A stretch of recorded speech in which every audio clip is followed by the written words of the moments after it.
everyone, I welcome you to today's class. I, Priya Jhawar, welcomes you to LEDx, Legal Online Learning Platform. Now we will going to start our chapter, that is Amalgamation of Banking Companies. Okay, so we had completed the one topic of chapter 4 in the last class, that is taxation aspects of merger and amalgamation. Okay, before starting chapter 5, just we will do a quick revision of what we had discussed in last class.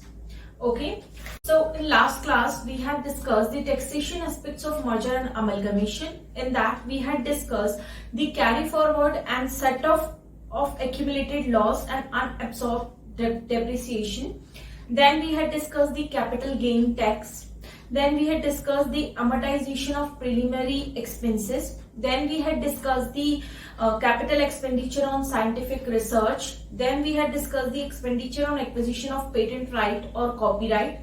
Then we had discussed the expenditure on amalgamation. After that we had discussed the expenditure on obtaining license to operate telecommunication services. Then we had discussed treatment of bad debts. Okay, in this we had discussed the section 72A of Income Tax Act, that is very important.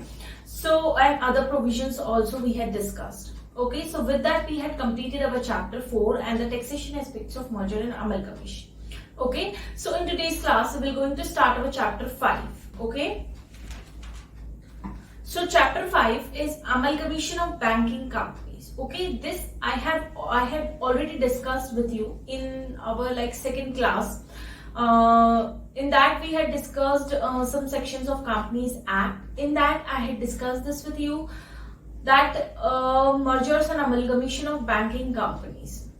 So chapter 5 talks about the amalgamation of banking companies. Okay, in brief we had already discussed that when two banking companies got amalgamated, so it is necessary to take the approval of the RBI. Okay, this we had discussed in our approvals chapter. In that we had discussed this in brief. Okay, so today we will going to discuss it in details, that amalgamation of banking companies. Okay, in that we will going to discuss the objectives of merger and amalgamation in the banking industries. What are the objectives? Okay, then we will going to discuss the reason for merger and amalgamation of banking companies. What are the reasons why mergers and amalgamation is important for the banking companies? Okay, then we will going to discuss the benefits. What are the benefits? Which people get benefited for this through this merger or amalgamation of banking companies? Okay, then we will going to discuss the guidelines issued by RBI for mergers and amalgamation. RBI has issued some guidelines that you should have to follow before going for merger and amalgamation of a banking company. Okay, so there are some guidelines that we will going to discuss. After that we will going to discuss that if there is any transfer of NBFC. What is NBFC? That is non-banking financial institution of financial companies.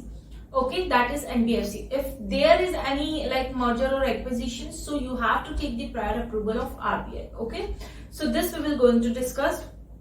After that we will going to discuss the Indian banking sector reforms. There are two committees, Narsimham committee and Raghuram Rajan committee. Okay, this committee has stated some points that why merger and amalgamation is important, and also stated what are the benefits of merger and amalgamation of banking companies.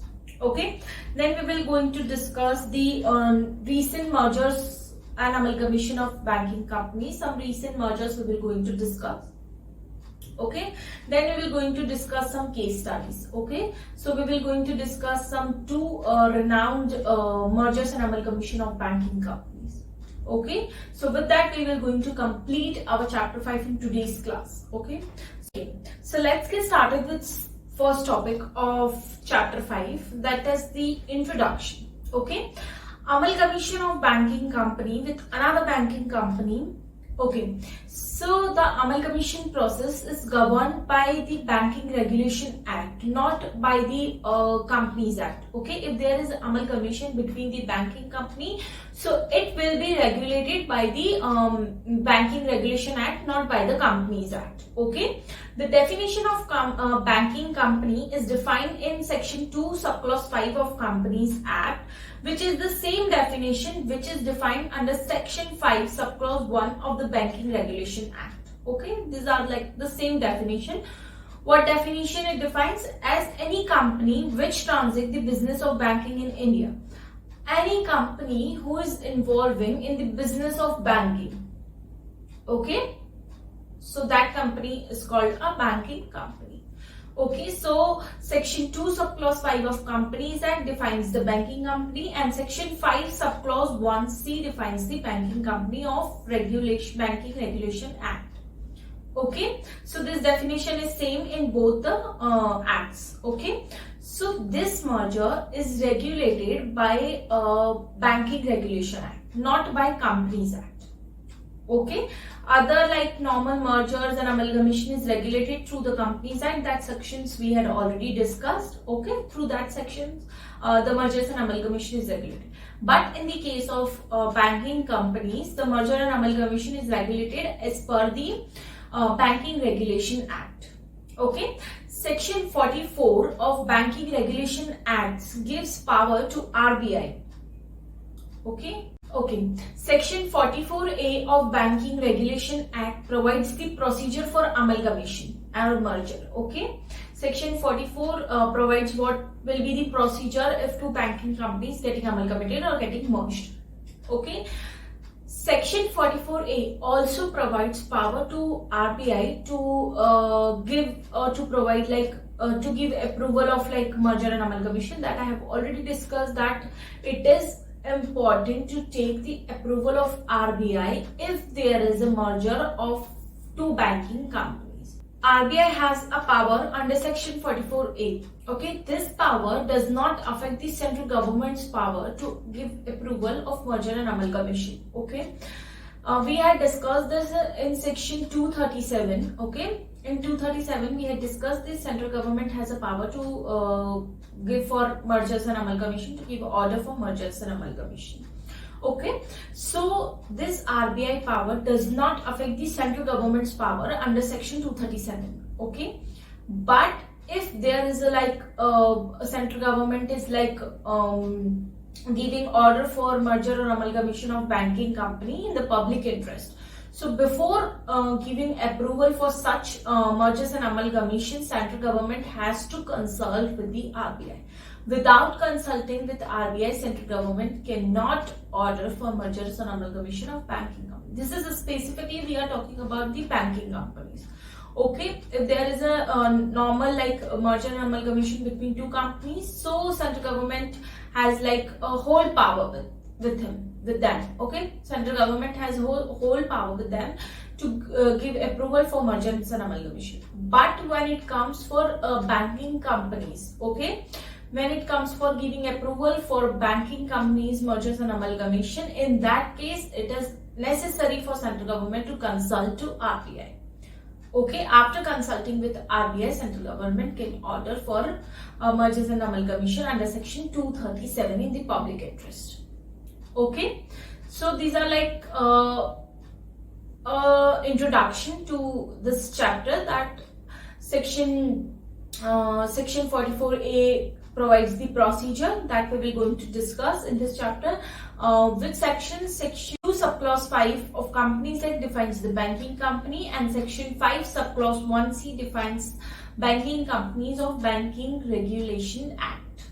Okay, and section 44 provides the procedure and gives power to RBI to give approval for mergers and amalgamation of a banking company.